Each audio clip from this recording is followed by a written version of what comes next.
pribadi yang apa? Disiplin, jujur, qanaah, dan wujud rasa syukur yang paling tinggi. Kenapa? Kita udah berapa lama sholat? Ada 5 tahun? Lebih?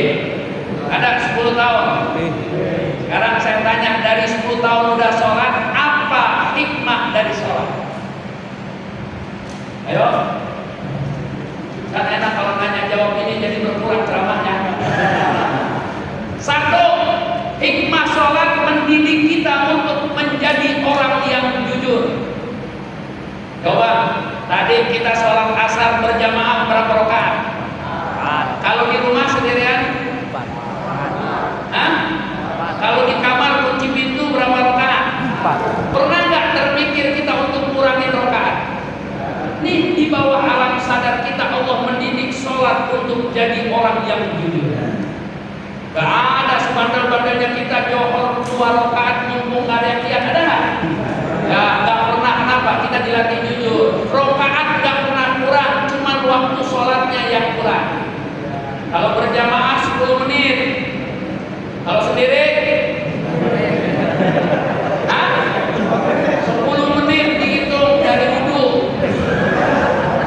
Jujur, makanya orang yang sholat yang mana? Allah perintahkan ngerjain sholat apa mendirikan sholat?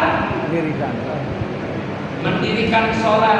Artinya apa? Orang yang mendirikan sholat, orang yang membawa nilai sholat di luar sholat. Orang yang sholat jujur, maka ketika dia mendirikan sholat, di luar sholat pun harus jujur.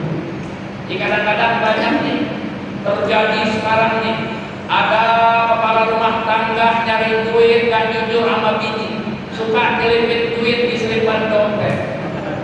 Bukan orang sini kan. Yang lebih gilanya lagi sekarang marak yang namanya pinjol sama judo apa judi online. Akhirnya bapak-bapaknya kerja mati-matian habis di meja judi. Sekarang bukan meja judi tapi di HP. Awalnya iseng-iseng, lama-lama akhirnya semua yang dia miliki habis. Kenapa? Tidak jujur dalam hidup ini. Dia tidak qanaah dengan apa yang Allah berikan. Yang kedua, sholat mengajarkan kita disiplin.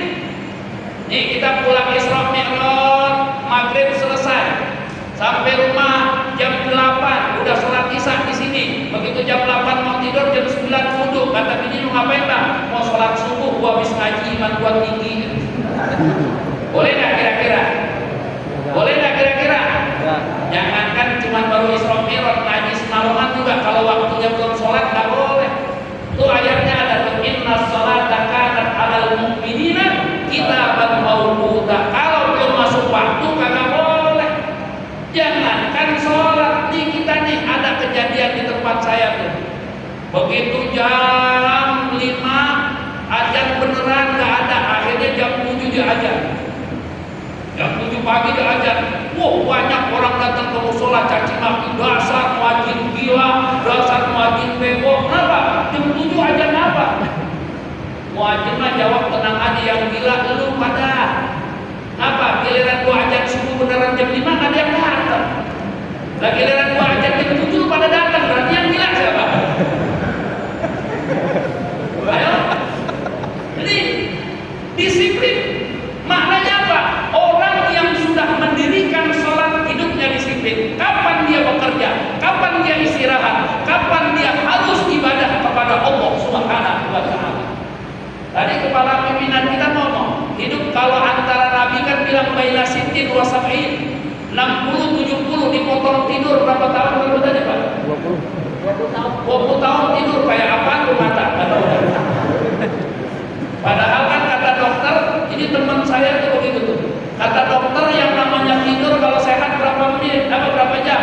8 jam. Makanya kalau mau lebih sehat lebih dari 8 jam tidurnya. Lihat disiplin. Kapan kita bekerja?